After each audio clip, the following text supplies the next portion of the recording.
I'm opening. We have an eye, sort of a nostril, 2 teeth. One of the teeth has a small cavity.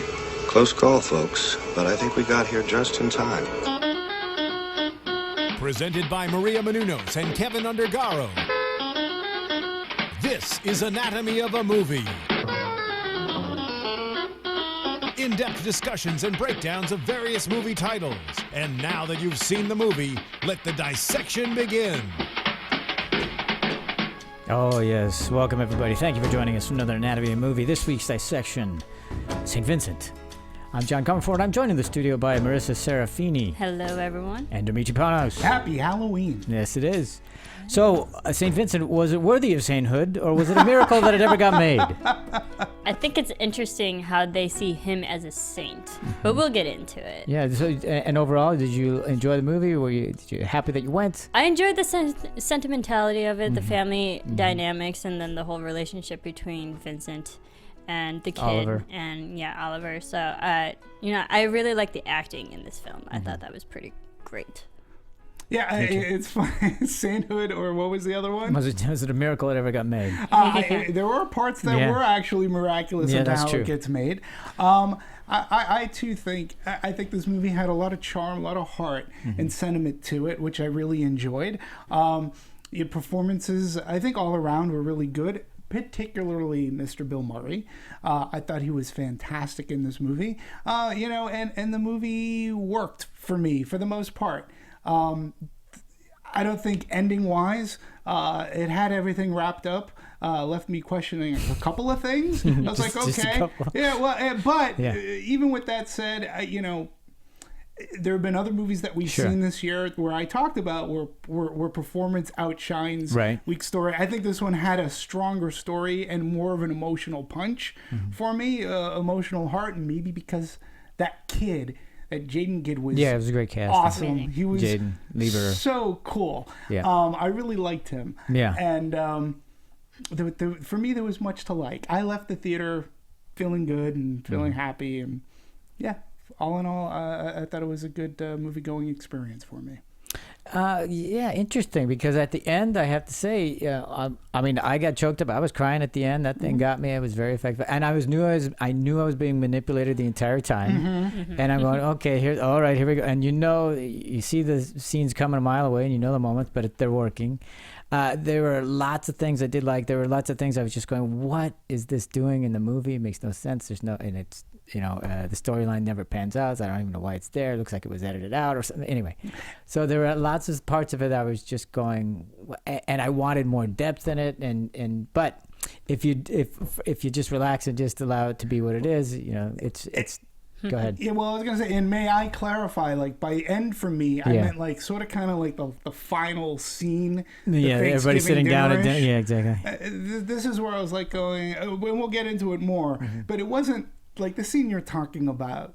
God, like, number one, yes, it's emotional, but in a good, like, it just felt good. You're talking about the end scene where he's talking about sainthood? Yeah, he's explaining why he's a saint. Yeah. Yeah, man, that does work for me. That kid was so good. God. Yeah. Yeah. And it's that part I liked the most of the movie was the message of it, where saints are not always in the form that we expect them to be. Right.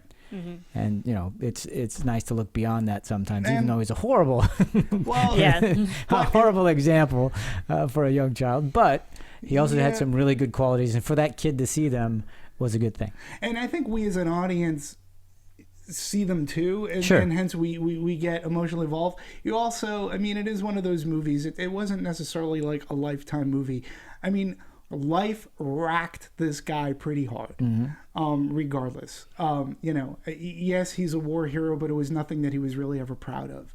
He had obviously the things with his wife and the Alzheimer's and that part of his life, not fantastic. And I think it began a downward spiral for that character. At least this is the way that I interpreted or took from it. Right. And that life can take a toll on a person to where they may not have been that way at the beginning. Yeah, we don't know that exactly. We know, but we do know that he loved his wife. Yes. And for some reason, she loved him. So there had to be a side of him that she really loved. And then when we see how how he approached his wife, I thought that was brilliant. How he showed up as a doctor. Yeah, it's I mean, I was like, oh, and then you go, okay, there is Just something inside him. All he wants is one moment where she can remember who he is. That's what he's hoping for. And when he has that one moment where she calls him Vincent, it's everything to him. Yeah, and it's so fleeting. When it's so fleeting, and he's just like, wisps away. Yep. And it's just tragic. And you realize,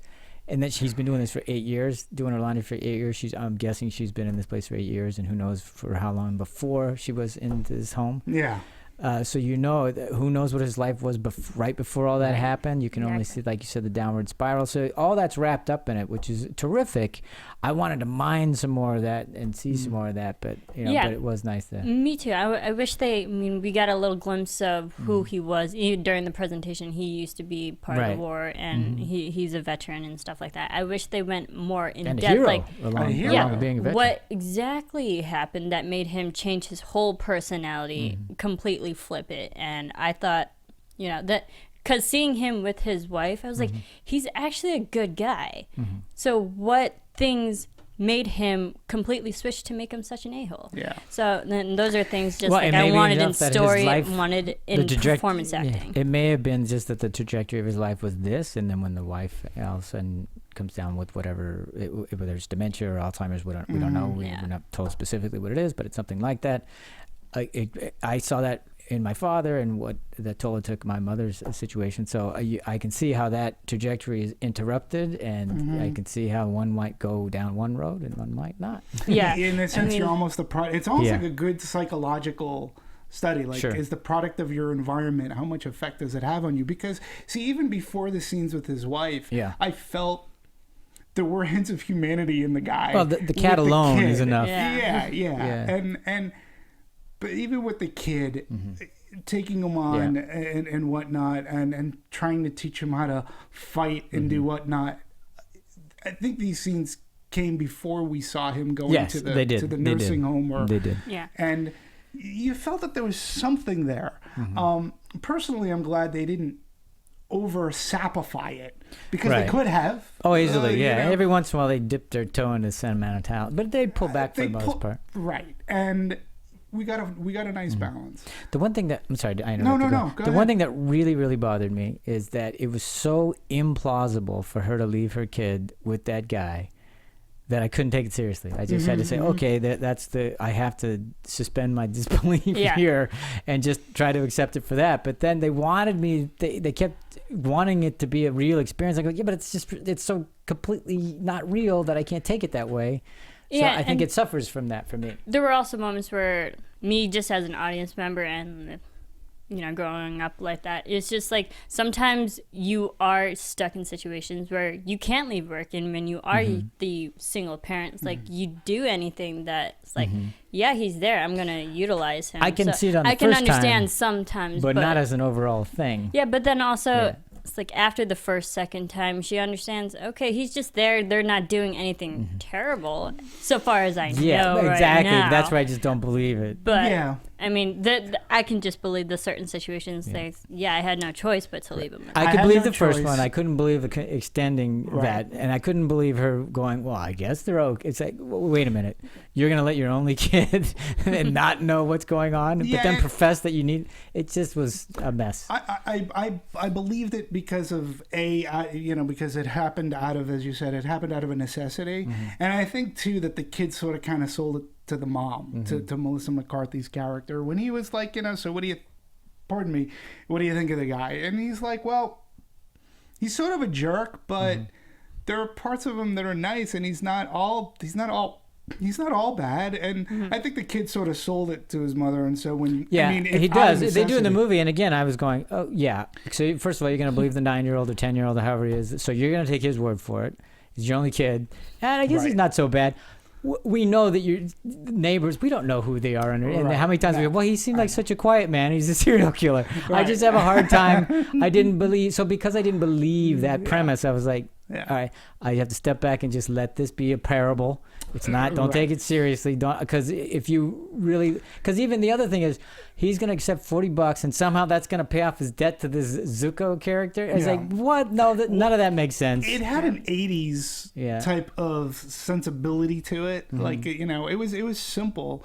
My pet peeve, you know, about the movie, again, and it came like at the end after. You know, we got the emotional pull at the heartstrings. It was at the Thanksgiving Day dinner, and they're sitting down, and the movie's ending, and I'm like going, well, this is all fine and good, but I'm pretty sure he still owes his bookie. He's pretty much still in debt. He probably owes the nursing home. Exactly. Nothing really, like, he still is in some trouble. I don't know how he's, like, I don't know how he's getting out of it because he's not working. But they're a family. But, which is nice. That is nice. I'm still thinking but that's what I mean. All these other things hadn't been wrapped up It yet. just felt like Zuko. There were so many things that were kind of, and the whole Zuko thing is like, what that completely gets dropped, and I was like, what's the point? We already know he has money woes. The fact that he doesn't have any money, his reverse mortgage is over, he can't get anything out of it anymore, and his wife needs this and X, Y, and Z, but now she's gone. I mean, all of that is still there. You don't even need the Zuko character, so why even bring him in?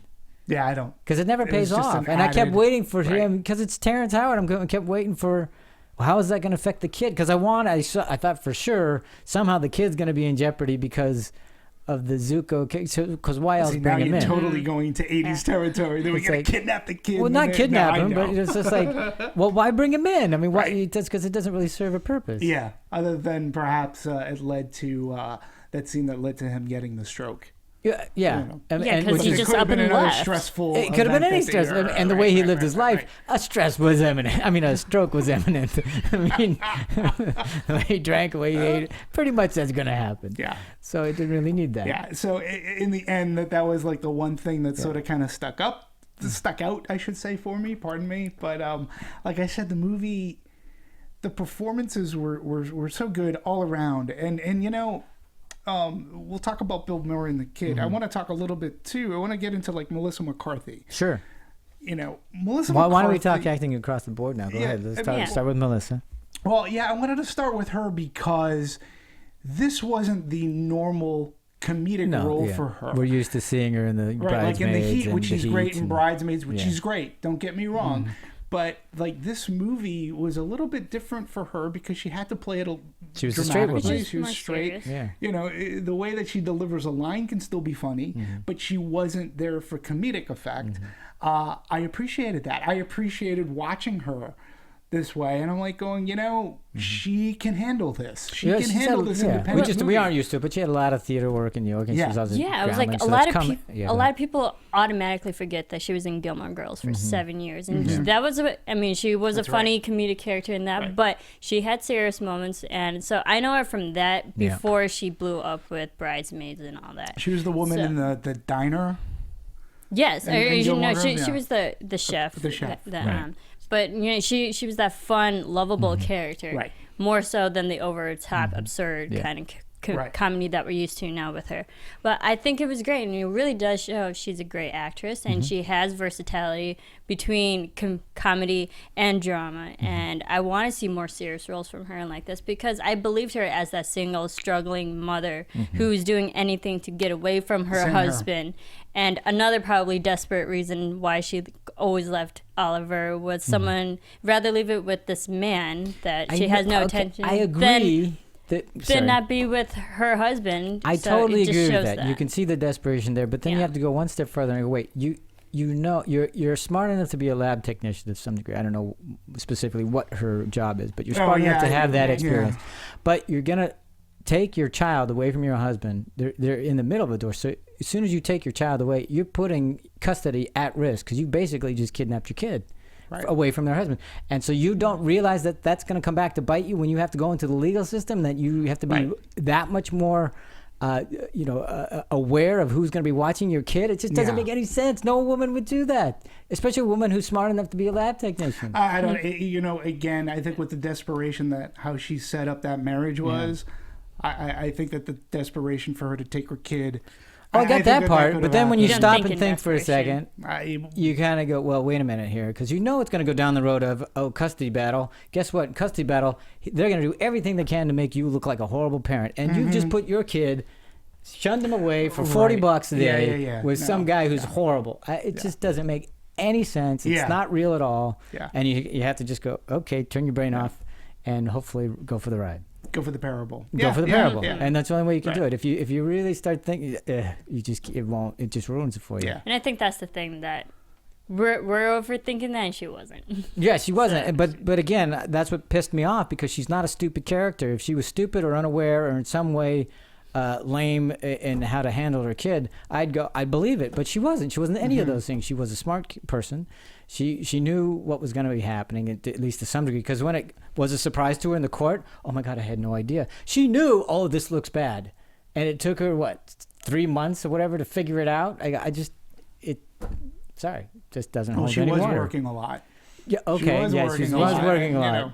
My thing was, I thought one moment watching the film that I was like, doesn't the school have an aftercare program or something that the kid could have? I mean, that's a private school. I'm sure they could probably afford that, or have some type of program to set up for parents that still have to go through that situation. I'm like, okay, maybe he could have gone through that instead of being with the neighbor. I think the reason why it made me mad is because, in our own writing, whenever I have to submit something, if I get anybody goes, did you think about this for 2 seconds? I mean, because seriously, it's an easy fix, and it bothered me because you want me to suspend so much disbelief that I can't take the rest of this seriously. If you had taken half a minute to actually give me a plausible reason for this, I'd have been on board the whole way. Yeah. And it just pissed me off. Yeah, I mean, I was thinking about it to an extent, but I was buying into it. Again, because this is, I was looking forward to the relationship, between Vincent and Oliver here, which I liked the way that they interacted was I liked the way that they interacted a lot. I also enjoyed Naomi Watts as having Daka. a great time as Daka. Why not? She had a great time, and she was able to put Vincent in his place, and I really liked her. Again, it's the sort of kind of the prostitute with a heart of gold almost, but it was and the whole time it's Naomi Watts, a pregnant Naomi Watts with a Russian accent as a stripper. Okay, and she was having a great time. Yeah, but you're having a great time. It's like you never once do I think this is at all real. But, I mean, because let's face it, when we first see the belly. And they could have done a little bit better job on that, but he's gonna go okay for the production. I liked her because she even has a funny story of working on the Russian accent. She wanted to get it down so perfectly on point that she actually found a Russian salon full of Russian stylists and cosmetology people, and she just hung out there and filmed them and tried to get their accent down on point. Well, I thought her accent held up better than Murray's Brooklyn accent, because his was kind of like all over the map. And then I liked Chris O'Dowd. Oh, I did too, but I kind of liked him in just about everything. But, and he was so fun as the priest, teacher, and having had a childhood with priests, not that kind of childhood, but being in the church, it was like, gosh, I wish I had a priest like that when I was growing up. I mean, he was good. And then the kid who played Osinski, Dario Barrasso. I love this Brooklyn smart ass mouth kid, and I loved how they fought it out, and then he became good friends with him, and I thought he was and you knew that was gonna happen, though. Kind of friend for Oliver to have, and I really I like that kid. I like their friendship, and I'm glad that they didn't just make the kid to be just the tough and the bully, that was gonna plague him even after the fight. Yeah, to an extent. But cleaning toilets will do that for you. It could have gone either way. And you knew it was going to happen and stuff, and that was kind of the thing. It was like, I wish he could have figured out a slightly oblique way to get into that, so it wouldn't be so obvious, and that would have been, more fun and more successful. But it was nice that at least after the fight, you can see them having this respect and cleaning the toilets. They become friends. Sure. And we also find out that they are very similar. Yes. Too. Yeah, and I liked, how he doesn't like people calling him Oziski. And yeah, I like that scene. And, and then when Oliver sticks up for him, I was like, okay, I get it. That's the starting of a good friendship. And so maybe making this move coming up, and in the end, when we find out about I believe, correct me if I'm wrong, custody was 50-50. Right? Or something to that extent. That was the idea of it. Well, we were still, they hadn't figured everything out, but we were 50-50 at the moment.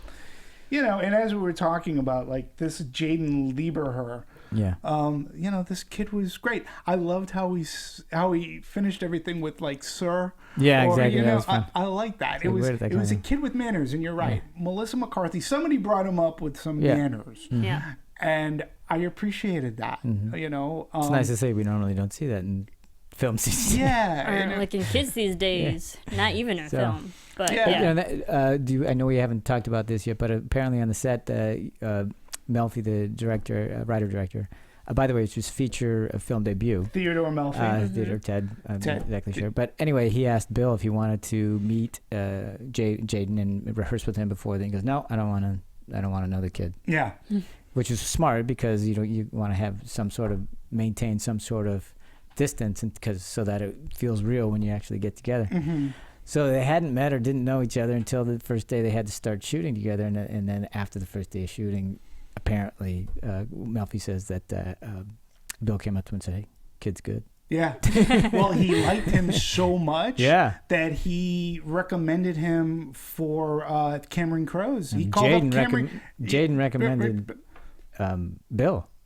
I thought it was the other way around. I heard it was the other way around. I thought that the kid went and was in Cameron Crowe's Maybe movie. I'm wrong, but somebody told me it was the other way around, which I thought was even funnier.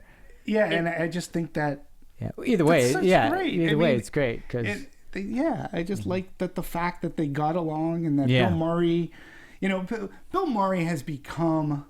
He's the eccentric guy. Let's say. He has no agent, he has no manager. The only way to get a hold of him is an 800 number, if you can get the 800 number. And apparently Melfi tried many times, called, leaving messages, and wasn't able to get a hold of him. He finally got a call back. Yeah. That's how you get him to... We're telling the rest of the story. Go ahead. There's a whole story. Go ahead, let's get into that. Oh, well, goodness. So he calls the 800, leaves the message, and then one day he got the message from Theodore wanting to meet up. Yeah. And Bill Murray calls Theodore and says, hey, let's meet. Yeah, who are you? Yeah. He basically says, I don't Google, who are you? He explains himself, and then and then they hung up, and they were in 3 weeks in limbo, and then another day Bill called him, and he's like, meet me at LAX. Well, but before that... You can tell, you're better at stories. Before that, too, is that, you can pick up, he's like, okay, who are you? Bill Murray says to Melfi. He's like, I don't Google. So Melfi explains. He goes, okay, this sounds good. He goes, well, I'm going to be at Cannes. He goes, come meet me in Cannes. And Melfi's like, you know what? I'm working on a different project. I can't. He goes, well, maybe this wasn't meant to be. And he hung up on him. And Melfi was like, he goes, he didn't hear from him for 2 weeks. He goes, it was the worst 2 weeks of my life. Yeah. He's like, oh my, because you're at that crossroads. Yeah. It's like, you got him on the phone. How hard is that? And then, boom, he hangs up on you. Should I have gone to Cannes? And then he called him back up, and right where... Yeah, he said maybe the airport. They met at the LAX. They got in a car. They drive down to this Indian reservation. They drive 3 hours out of LAX to an Indian reservation. To play golf, and then they were talking about the script the whole time. Yeah. And they had In-N-Out Burger. And my guess is it's probably the one in Sepulveda by the airport. Sure, why not? And by the end of the they kind of agreed to. They're like, yes, let's make this movie. And Maury said of his script too. He's like, there's a difference between sentiment and sentimentality, and he goes, this isn't a Lifetime movie, and he liked the human emotion, and Melfi actually sold him sold him getting into it. Now, did you know who they had? Who Melfi went to first? Nicholson, and he passed. I think it would have been a completely different movie. But it was also Jack Nicholson suggested Bill Murray. So was it right? I hadn't heard that one. That's very interesting. Because Jack Nicholson felt like he wasn't the best person for that, but he suggested Bill. Actually, I think that was very wise of Nicholson, because I don't think Nicholson would have been right for that. No, and who am I to say that? But I'm sure he would have killed it and everything like that. But it just age-wise and the whole thing. Yeah, and for me, watching Bill Murray in this role, especially, it was at the beginning. Number one, I loved how this movie opened up with Bill Murray telling a joke. And it was that dies. It's funny, but it dies. I thought it was hysterical. It was funny, but it didn't work in the. No, but I'm telling you, who he told the joke to, they didn't get it. So. And people were like, I didn't get the joke, and I'm like, Porsche, the porch, and whatever. There were hints, wisps of the Bill Murray, like why I fell in love with him. Saturday Night Live, because Bill Murray could kill a character. Like he would be his like Star Wars guy, or he could make a character and his mannerisms, his facial expressions would just kill me. Like I'd be laughing at him, and there were wisps of this. Even the way he ate ice cream, I was like, this is the Bill Murray that I love. And it was great to see him that way, and then it just brought back things like Ghostbusters Stripes, movies that we've talked about. But then, we also know that he can act seriously, which he was able to pull off. Such a fine line for an actor like that to be able to switch the gears and be able to do something like when there was slow motion punching each other. Bill Murray was doing the over-exaggerated slow-mo fallback, but then he can be in the scene with his wife, dressing up as a doctor, because that's the only thing that the wife can hang on to is that, oh, hi doctor, how are you? And I thought he was amazing. I really did. I truly think that this performance for him was, I'm glad he said yes. So, yeah. Yeah, and it was those slow moments that were exaggerated that really showed me, for a character that, like, he used to be that kind of guy, and that's probably what his wife used to love in him. He used to be the comedic who would always joke, and she would probably be the only one who gets it. And so stuff like that was like that was who he was used to, but now these people don't, and that's what his wife probably loved about him. Yeah, and I liked when he was teaching the kid how to fight. He was like, I'm going to teach you a move. You break that kid's nose. He goes, break his nose? He goes, yeah, you're not going to get it right. You're not going to, don't worry. But yeah, there was something that was organic too about the relationship between the kid. And I think I only believed it because of the performances of each one of them. Yeah. To buy it, I mean, it could have gone either way. It could have been overdone easily, but and so whoever was the final decision on Jaden, congratulations. It was the director, Melfi. Okay, 1,600 people. Sure. He looked. He said around the world, and he saw him in a Super Bowl ad. Wow! And he said because that's what I'm looking for. He goes, I want to see him in. I believe it was a 2013 Super Bowl ad. And he sought the kid out, and he ended up getting the part. So good for him. Yeah, because awesome. He was great in those scenes with Murray for sure, and even with his mom too. Yeah, I thought the kid. Oh, and with DACA.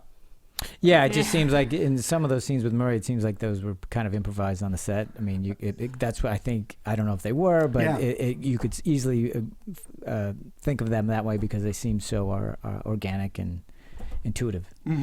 Yeah. So those are the parts that really struck a chord with me. Well, those are the four major actors. We talked to Terrence Howard a little bit. But okay, he's there, but I'm not exactly and sure even why. Scott Adsit, who played the husband, I kind of wanted to see more of him. And he just shows up and okay, all right. Okay. Yeah, and I mean, we as the audience hear that he cheated and he's not the greatest dad, but we only saw him for 2 scenes. Yeah. And from what we saw, I was like, okay, he's just being the dad picking up his son. Yeah. I don't see him as an a-hole character. Right. And it was just, that's what upset me, that we were told all these things about him, but we didn't get to see it. And I thought that would have been very good to see, especially we could see how it affected Oliver, and we didn't get to see that. Yeah, it's funny.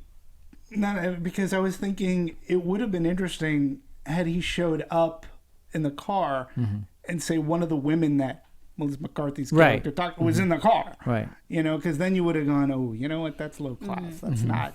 But it also, because he could have compared and contrasted that with Vincent and DACA. I mean, it would have been an interesting way for Oliver to reconcile, okay, that's who this guy is, who I think is a saint, that's who this guy is, who's my dad. Yeah. It would have been interesting to see that, and we didn't get to see that. No. So, which Yeah. for me was unfortunate. And for that, because we didn't get the whole stories fleshed out like that, it felt like they were just cameos. Well, yeah, and Nick Cordry has a nice cameo. Well, yeah. you know, he does exactly a fine job. that they were He's just a pencil pusher. They were just there. Yeah. But me as an audience member, I was like, okay, you're there, do something. Yeah, and you know, and that's why I really felt like the Terrence Howard thing. I think that it felt like that was a larger story that probably just got cut down because I can't see the reason for that. Right. So I'm going, please, you know, and if it ended up on the cutting room floor, maybe there's a good reason for that. But they could have easily pulled the whole thing out, and we wouldn't even need it. Yeah, but I will say this for the movie. It was paced fine. Like, I didn't have a problem find that I was bored. No. You know, I was so involved again with this character and the story, or actually the acting, the performance, and wanting to see how this is going to turn out. And again, why was this being called St. Vincent? Yeah. You know, I liked how that was all put together, and even how they lied to Vincent to get him to go because they knew he wouldn't go. He wouldn't show up at this thing. No way. So did you guys read that on how the story came to be, and that really happened to his niece? Yeah, it was basically this is Melfi's story. It was Melfi was inspired by his niece and his father-in-law, and apparently he and his wife they adopted their 11-year-old niece after Melfi's older brother passed away. Right. And they enrolled her at a Catholic school out here at Sherman Oaks, California. And she was assigned a project at school to find a real-life person who mimics the qualities of a saint. She picked St. William of Rochester, patron saint of adopted children. Yeah. Which is cool. There you go. And I was like, oh my God, this was a moment. And she picked me. Yeah, as the Melfi. person who's not me, Demetri. Nobody would pick me as a saint. Theodore or Ted Melfi. And patron saint of lost films. Yeah, Demetri Panos. They just lost something. And that's the story that he wanted to do. Yeah. And you know, he and not wanting, and he chose his estranged father-in-law, Paul, to be the inspiration for Bill Murray's character Vincent. And so art imitating life there. Yeah, and I also like that Paul Quinn, like Vincent, had a lot of vices but didn't have a relationship with his daughter, and she decided to reach out, and she wrote him like a Dear Dad letter and mailed it to his house. And she mails it. 2 weeks later, the phone rings, and he goes, Kim, it's your dad. She just starts crying. They ended up being a father and daughter love affair for the last 10 years of his life. There you go. So that's a nice little life inspirational. And, you know, I think I might have wanted to see that more than but again, you understand, and this movie I felt was directed with that heart and sentiment into it. Definitely sentiment, yeah. That you could tell that, and apparently Melfi is a church-going gentleman with his family, and you could see how that affected this type of movie. I don't see Theodore Melfi going on directing John Wick 2, but perhaps we'll get some more dramas or maybe even a dramedy or something of this. You could see that because of his passion and his life experience, he brought that on film. Yeah. And it wasn't a bad journey for And it felt like more so a passion film, and just to get the story out there as well, because Melfi even raised $800,000 just to start this film, and then UTA agents actually believed this film could be bigger. Well, it was on the blacklist in 2011, so it was one of the top 10 scripts unproduced in that season, so it had its merits going in. Yeah, and he had directed, I guess, television and commercials. And he did shorts. And a lot of that. He's a commercial director. Yeah, and I've worked in a commercial set and film set. A commercial set is much more frantic, and I worked in a McDonald's commercial, and man, they call everybody McGrips, Mick designers, Mick scenery. I'm not joking. That is serious. I'm not joking. That'll get old. And you're only on a commercial for a couple of days, 3 days, and I even got yelled at a guy because I couldn't tie a McKnot or something. Not joking. So I get that going from a commercial to a feature film, because he was like, well, what's the most difficult challenge? Because that's a big leap. And he was like, whoa, the intensity of a feature film is like, it's long, exhausting, and it seems like it's never going to end. And I've been in a film, and you live, eat, and breathe that movie for how long you're working on that set. Yeah, in reverse to that, at the TIFF Film Festival this year, they asked Bill what were the challenges, because, Bill's such a seasoned actor, what were the challenges working with a first-time film director? And he always said it's hard to yell at a director when he's trying to think he knows what he's doing. So, and he was obviously joking about it, but he's like, yeah, I noticed when he was trying to do something, you wouldn't normally do it like that. And you can't really say that to your director, though. Right. So it's, it was just that they each, all of them, just had a fun time working with each other, especially Melfi being the first-time film director, and just working through that. And even Murray himself felt that there was a confidence that Melfi had in his screenwriting and directing that he, went along. And, Melfi has advice for other directors, and he calls it happy delusion. As he's quoted at, and he goes, here's how it works. Nothing in the entire universe is impossible, and all you have to do is believe that and say it out loud. Or to yourself. He goes, or write it down. Let me say this. St. Vincent will make $175 million domestic, and Bill Murray will win an Academy Award and a Golden Globe. He goes, am I crazy? Yes. Do I care? No. Fuck it. He goes, you only live once in this life. Believe you can do something and say it out loud and make it so. And I'm like, that's solid advice. And the worst thing that happens is, but the worst thing that happens when you shoot for the stars is you hit the moon. That age-old adage is my mantra. And that's how we went into this and getting it and having it picked up, and the Weinstein Company putting out, and he even had kind things to say about the Weinsteins. I mean, it's like, they have a reputation. He goes, of coming in, he goes, they didn't invade my editing room much at all. He goes, his honest opinion, he feels, he goes, they only are an issue if they think that there is something wrong or problematic.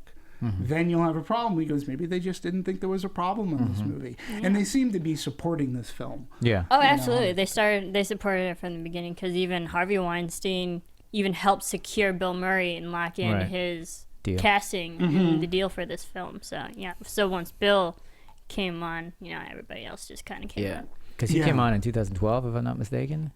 I think Bill came out in 2012. Of course, Melissa didn't come on until 2013, which is a doubt shortly after that. And Melissa fell in love with the script. And that's what she loved about the film. Yeah, and getting it, and having a chance to work with Bill Murray. She always wanted to work with Bill, and she said she thought she would never have that opportunity. Now, I got to ask this, because in researching the movie, it was all about Bill Murray. Anywhere you went, it was tough. I had to look up other things like what was the audition process? How did they find this kid? What did they do? And and rightfully, Bill Murray he's just, by being in like Moonrise, working with what's the actor's name? Moonrise Kingdom. The actor's name? The director's name. I'm sorry. Who's the director that does those movies? Wes Anderson. Wes Anderson, thank you.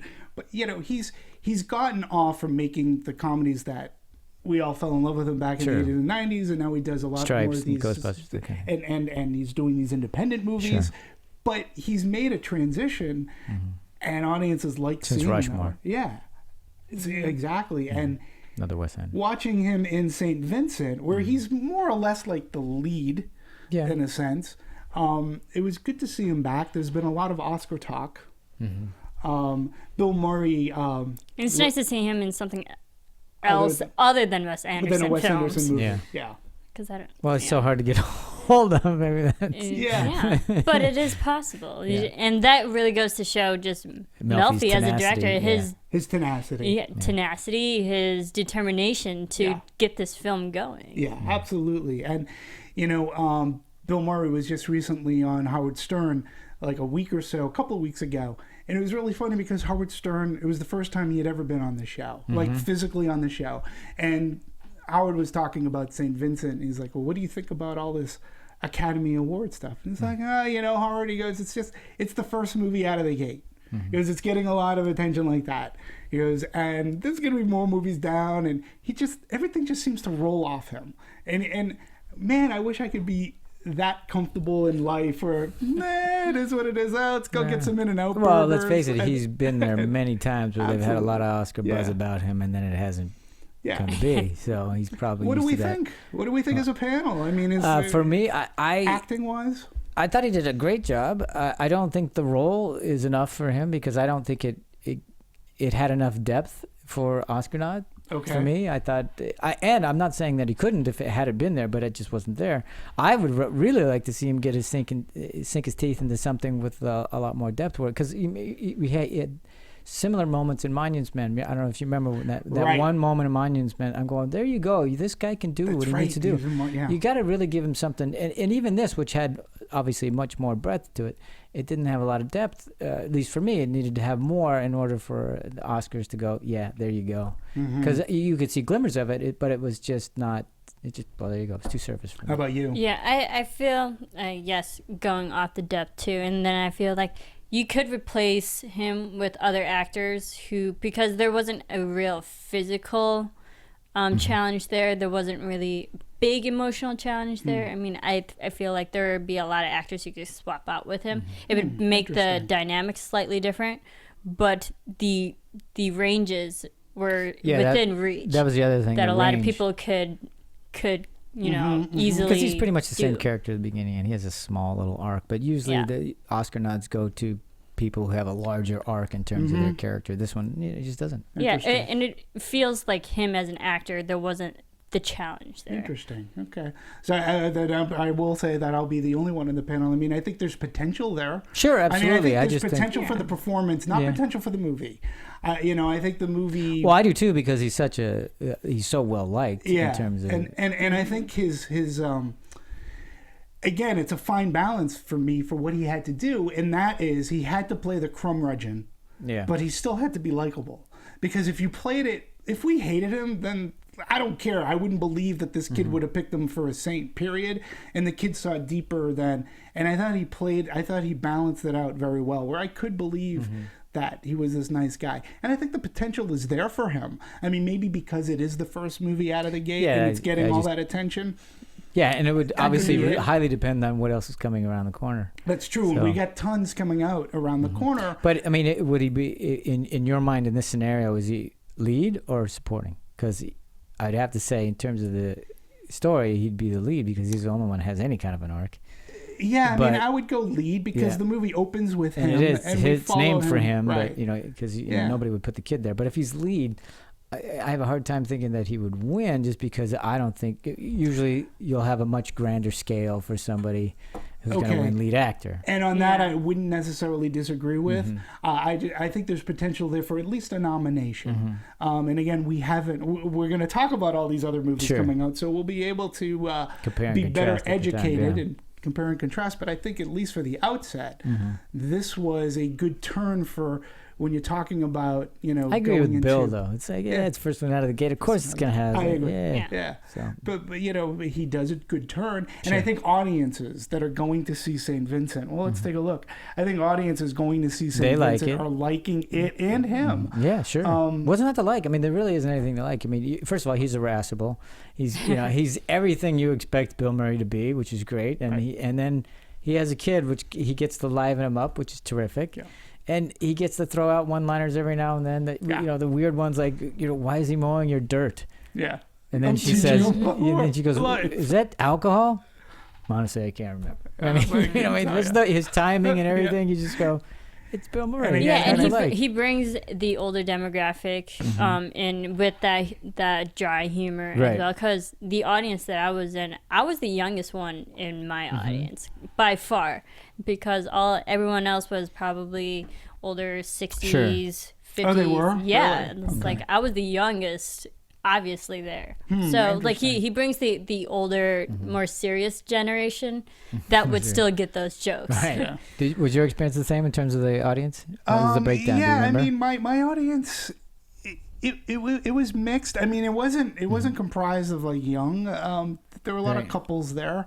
I will disagree with you on the one point. I really do think that I don't think anybody else could have played the role as Bill Murray played the role.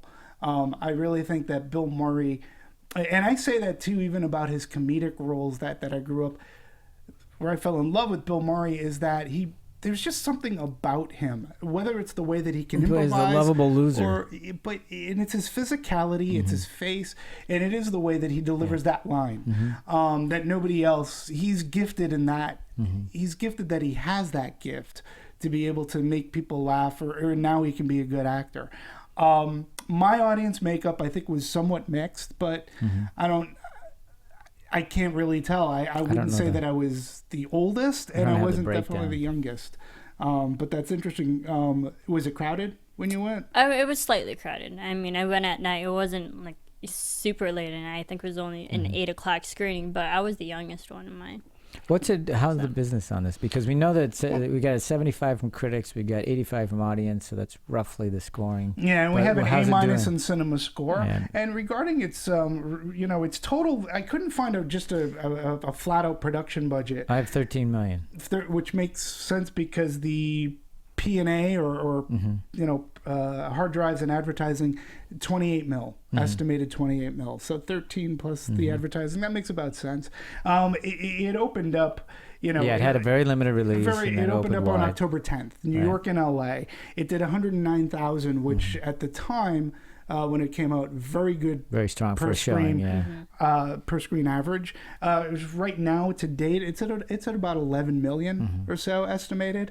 So I think word of mouth is pretty good on this. I think word of mouth, and I think it's going to hang in there until the next indie movie. And I think it's on the strength of Bill, because I think people will go and also there were a lot of Melissa fans, I should say, but I don't know if they'll go specifically for her because it's not in the role that she's known for, but they might want to see it because, this is her doing something else. Right. But they won't be disappointed if they go because she does such a good job in it. Agreed. So, but I think most of the strength will be, let's see Bill have a good time because that's what you're going. It's what you're paying $10 for or whatever. Yeah, and even the kid, a lot of people don't know him too because he's still an up and coming actor. He's not the big name draw as well. But I didn't, again, because I don't do a lot of trailer watching, I had no idea Naomi Watts was in this. I had no idea she was in this. So, and she's on the poster, but because I don't pay attention, but I was like, whoa, Naomi. But nice. She had the biggest transformation, I feel, as an actress in this film out of everyone. I mean, the way she looks. Bill didn't really transform himself. No. She was the most different type of character than she normally plays. Yeah. Which was was great. Great for her. Yeah. I get to do what? Absolutely, I'm in. You know what I mean? Yeah. What's the downside there? Yeah. She even took classes for the pole dancing, and she hurt her neck. She hurt her neck. Or she has neck pains. I think she's doing it wrong. It's a serious art form. Yes, I know someone who. Yes. There are classes. And it's not easy. Let me tell you. It is not easy. It's very challenging. So I threw out my back. Props to the people who can. I cracked the pole. It fell on me. So it's doing well. Yeah, it's doing pretty well. Yeah, I think in a wider release, it's going to do nice business. Yeah, and they just broke open wide this past weekend. This past weekend, So going into the award season, and when there's all this talk about it, and there's still publicity on it, they're still buying. I still see some ads on TV. Right. Which I think the Weinsteins, if anything, they are great strategists. Yeah, exactly. When it comes to this, so that the screeners are going to be going out very, very soon. And they're gonna, they're probably gonna hit Bill Murray up, and Bill Murray will do what he does. If he does. I just don't know. He'll be on the links. If they can get a hold of it. Yeah, he'll be on the links. He returns a call. I didn't realize he is a huge golfer. He is a very, very serious golfer. Yeah. In fact, he had even said he had just come from Scotland, where he was golfing on one of the birthplace of golf prior to coming to the Howard Stern show. And he said he'd been into golf since he was a kid. He was a caddy. And I was like, didn't you see that documentary of him being a groundskeeper? Caddyshack. Yeah. I love that movie. Documentary. That's awesome. Yeah. I was a caddy, and I didn't get into golfing the way he did, but hey, look at his life. He gets the golf, and And then, oh yeah, maybe I'll pick up my phone, my 800 number phone. He only picked up I guess he only picked up a cell phone so he could text with his kids. I guess. Yeah, maybe. He doesn't even, so good for him. So we haven't talked anything about the production side, like DP or editing. So first of all, let's go to the directing. We talked a little bit about writing and the script and how we felt about it, and I felt it needed to be, well, more depth, but you guys were okay with it. But I struggled with part of it. But let's talk about his directing overall. Were you guys okay with it, happy with it? Were you I felt struggling with it? He because he's the writer aspect, I felt that he kind of fell short on that. And for the, having everyone come full circle in their storylines, that not so much as, but the storyline and actual execution of everything, I felt that the pacing was pretty good. It's a very simple story, so and we can all understand it. The one particular scene I really just did enjoy was every time he was with his wife, and then the sad scene when the realization his wife is no longer there, and I felt like he got the performance out of Bill after everything just gone through that stroke. That was really well done. Yeah. For me, I thought he did a very capable job for making this independent, small budgeted movie, and this being his first time feature. I don't know what it is, but sometimes when you have a person who comes from commercials or music videos, the movies tend to look that way. There's a glossy feel. In some cases, like Ridley Scott, who came from commercials, but his movies have a look to them. Yeah, Alien, for instance. And Melfi, the mere fact that he was able to come from doing shorts, I think his short films helped him, because this movie didn't look like a commercial to me. No. It wasn't glossy. It wasn't quickly cut. I think he let the story play out, whatever the story shortcomings, because I know that he wrote it, but he seemed to be very familiar. And that's another thing too. Is sometimes you get the sense, if it's a writer-director, sometimes the director isn't familiar with the writer, and it's the same person. And he was very, this is the story he wanted to tell. Yeah, I was going to say, it seems like he shot what he wanted to. Yes. So for that sense, I think he was. And it wasn't boring to me at all. And I thought the parts of New York that they, the outer boroughs of New York, it was nice that we weren't like in the city.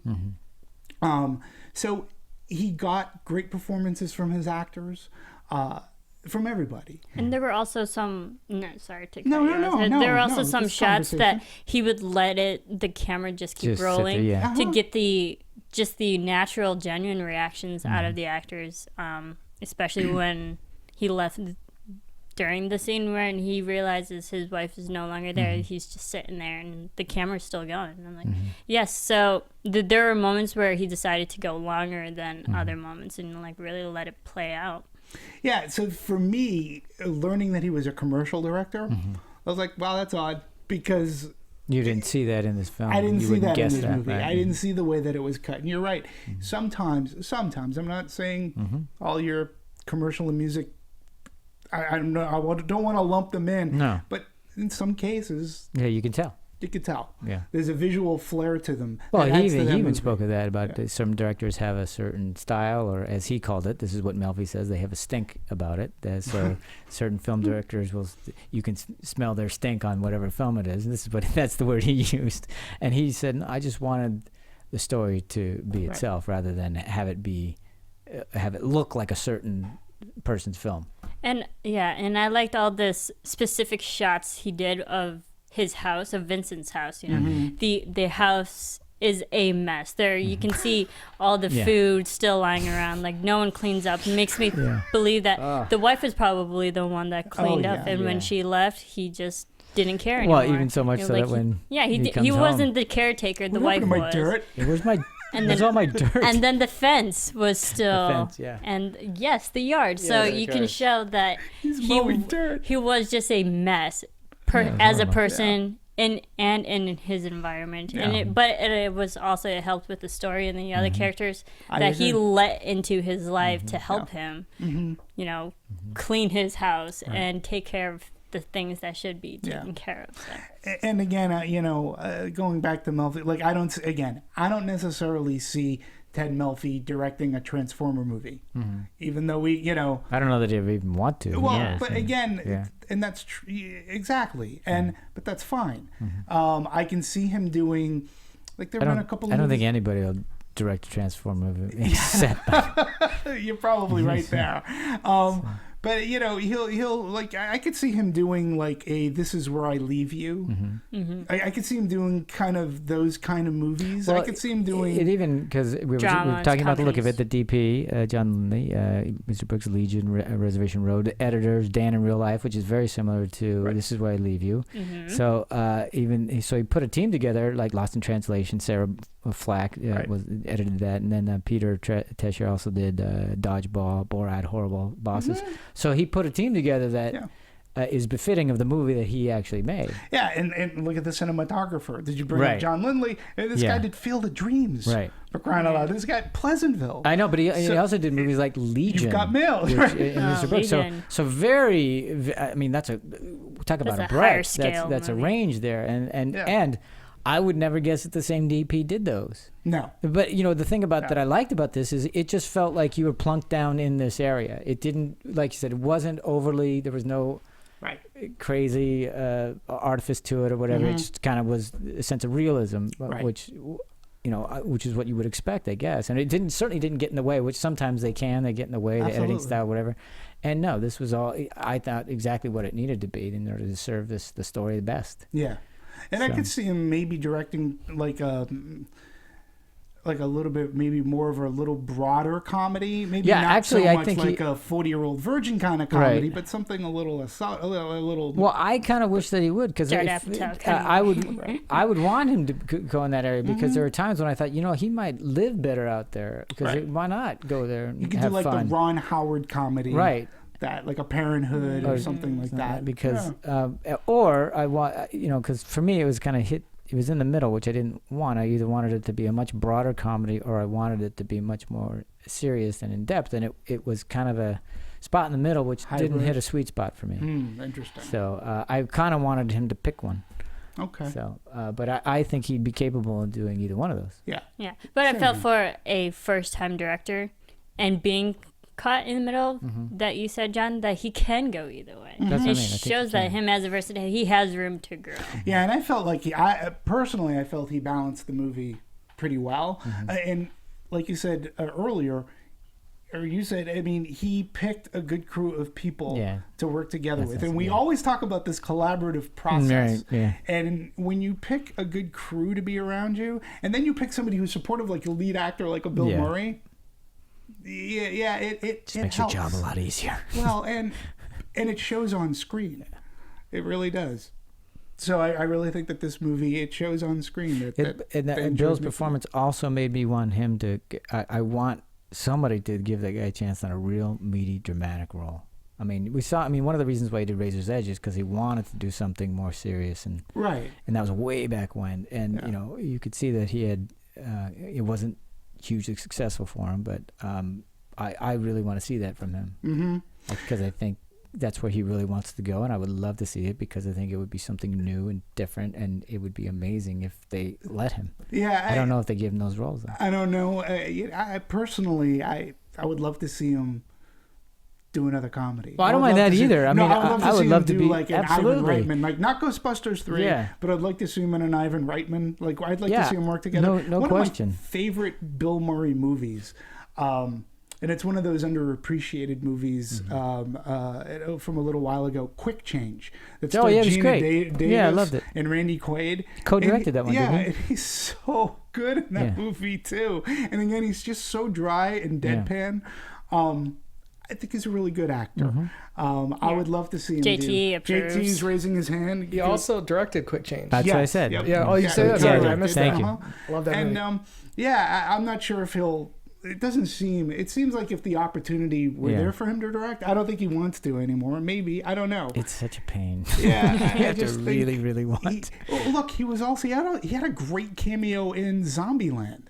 Right. Yeah, he did. Hysterical in Zombieland, and he was great. And I would like to see him in more of those kind of roles, but not cameos. I love seeing him in the Wes Anderson movies because Wes Anderson does let him play, and it's just nice that he's still around and that we still get to see him. It could be fun to see him and Dan Aykroyd in a movie together. For me, only because of my nostalgia, I would love that. Not sure it'll ever happen, but I could say it out loud. And see what happens. On this Halloween, he's wishful thinking. Yeah. So, all right. Let's go. I don't think we have anything. What do we have? Last words or? I really did enjoy the music because it reflected the Bob Dylan at the end with the credits when he's just sitting there. Singing. Yeah, and he's singing. He shows that I don't know. There's an old soul to him in a way. Yeah. Yeah. I could leave on some quotes. He was at the New York premiere. So in introducing the movie, Murray took to the stage with popcorn in tow. And his quote, "I have 2 bags of popcorn, not because the film is that long, but there was no telling when the first-time director would shut up." Which I think is funny, on what appealed to him about the script, the punctuation, I guess. That's funny. But in all seriousness, the people sounded like real people. Ted is very earnest. And that is something I think, he was earnest. Why he trusted Melfi. He goes, "It takes a lot of energy to get even the worst motion picture made." Because I thought he had the kind of energy and enthusiasm to make the worst motion picture possible. And there, nobody sets out to make a bad movie. This is what I love about that quote. But a lot of time and effort goes into the movie. Sometimes they don't come out so good. The best thing, and then on making independent films. About this one, he says, "It was a really hot summer in Brooklyn last year. It was brutal. It was an unpleasant time to work, and you work long hours. They call these art films. It means you don't get paid very well and you work terrible hours, and the caterer isn't usually very good. For this guy to show up every day and look us in the eye and say, 'Let's do it again,' you got to give him a point for that," which I think is funny. And on collaborating to make a movie, he likens it to, it's like raising kids. You may like kids, but you raise them right. They may not be well behaved, but you're stuck with them. Being stuck with the first-time director is the same thing. Yeah, so it goes to show he jokes a lot about working with Melfi. He gets it. But they're at that fun understanding, like, it's not from a mean, malicious way. It's just like, yeah, I understand. And personally, the way Bill Murray seems to be, if he didn't have a good experience, he wouldn't have been there. Even if he was great, I don't think he would have said anything. I think he would have just showed up and maybe not said anything. Jaden, he was asked what his most difficult scene to film, and he was saying the speech scene that he did at the end. He goes, "I had to do it at the end, and it was tough because it was a long speech. It was like 4 pages, and I had to do it in front of hundreds of people. So for me, but it's it was written like down. really, All I got to do is read it." Do you think it's actually written? I always wonder that sometimes. If I was directing him, because that's what he's doing.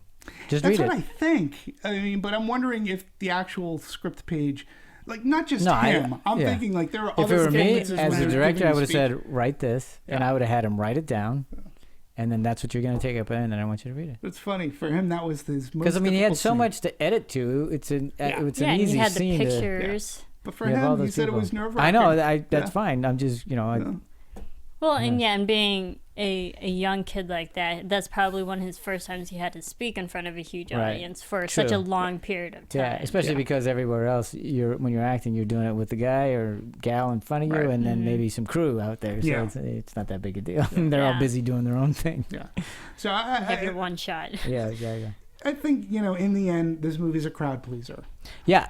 It clearly is. It's getting an 85. Not at all. Nothing's wrong with that. Absolutely nothing. It's a nothing's good wrong with crowd that. pleaser. I think people who are going to continue to, people who after this weekend will go see it are going to come out and they're going to feel good. Like, my mom can see this movie. Yeah, my parents could watch this movie. They didn't enjoy it. She'll say, "Is it a nice movie?" "Yes, Mom, it's a nice movie." "Oh, good. I like it then. I like it." And then she'll call me up and goes, "You were right. It was a nice movie." Thanks, Mom. So exactly like that. You met my mom. By the way, she called from Greece today, and she wished us all happy Halloween. That's very nice. That's great. Mom Panos. Yeah. There you go. So was that your last words, or should we go? Okay, Marisa, you got last Overall, I really enjoyed the performance of this film. If we weren't, doing anatomy for it, I probably wouldn't have seen this film. Yeah, you wouldn't. But I'm glad I did watch it. It was fun to see another Bill Murray because Bill was bigger in the 80s. I wasn't even a thought back then in the 80s. So, it's nice to see him in this, in this generation watching more films. I think we're lucky to have him. I mean, well, we really are. Is unique for sure. I mean, there isn't anybody like Bill Murray. No, but when you look at that, we're fortunate to Dan Aykroyd. Right. John Belushi's not with us. Other people still haven't made and continue to act the way he continues to be in a movie, maybe 2 movies a year. I think we're fortunate that as an audience member who grew up with him, that we still have him to watch. And he's still acting. Even for those who didn't grow up with him. Right. Exactly. But it's... But, I've seen a lot of Bill Murrays from the 80s films, but seeing him in new material, it's always fun and refreshing. Yeah. Yeah, it's a fun movie. I mean, I as I said, I bawled my eyes out. I knew I was being manipulated the whole time, but I didn't care because it was a good cathartic thing at the end, and the message of it, which is, I think, a worthy message to have out there in the world. I agree. And I think for that alone, I think it's worth it. And I think if you're a fan of Bill Murray, you're going to love this. Even if you're not a fan of Bill Murray, there's a lot there to enjoy. And I think Melissa as well. Thought the acting was just fun and spot on. Meaning I thought they really relished their roles. Yeah, same here. So that's how I can. Which is good. And you're right about the manipulation. But what hates me the most is, that you're being manipulated, but I don't want it beaten over my head. Like there are some movies, would we agree that you terrible. See, and it's almost as if a PA has a flashcard that puts up to tell the audience, this is the part where you're supposed to cry. No. Cry now. Exactly. And I didn't get that. In no, this not movie at all. Even though we, You know it's gonna happen, but that's okay. I mean, I don't mind being led down that path if it's done okay. If it's done well. I don't mind that at all. Exactly. So, because sometimes that's why you go to a movie like that. Absolutely. So. All right, let them know where they can find them. You can follow all of us here at anatomyofamovie.com. We have some fun dissections down the pipeline, and then you can follow us all on Twitter and on Instagram now. There we go. Look at us. Anatomy. Look at us. All right. And you can find me here at Anatomy of a Movie and on Twitter at dmovies1701. And happy Halloween. It was a treat, not a trick, to be with you today. And where they find you? You can follow me on Twitter and on Instagram at Serafini TV. The only place you can find me is right here for the next time we bring you another Anatomy of Movie.